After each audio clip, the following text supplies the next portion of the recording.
In today's video, I'm going to teach you how to switch your Kindle app library to list view.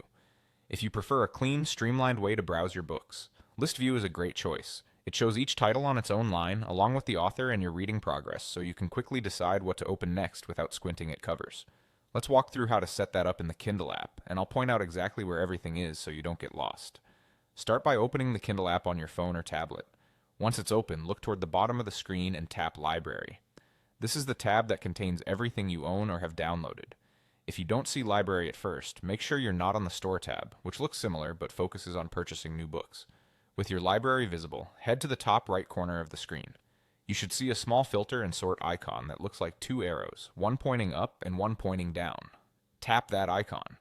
This opens a panel that controls how your library is displayed and lets you fine-tune what you see. In this panel, find the section labeled View. This is where you choose the layout for your library.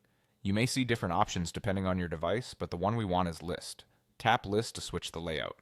There's no need to save or confirm. The change takes effect right away. Now return your attention to the library. You'll notice that the layout has shifted from a grid of covers to a clean list. Each entry shows the book title prominently, the author's name beneath it, and a progress indicator so you know how far along you are. This view is especially helpful if you manage a large collection, prefer sorting by author or title, or want faster access to details without opening each book's page. If your library still looks the same, double check that you tapped the two arrow icon in the top right and selected List under the View section. Also, make sure you're on the Library tab rather than a specific collection or the store, since the layout options apply to the library you're currently viewing. That's all there is to it. You've successfully switched your Kindle app to List View, making it easier to scan your titles, see authors at a glance, and track your reading progress. Enjoy the streamlined browsing experience, and happy reading.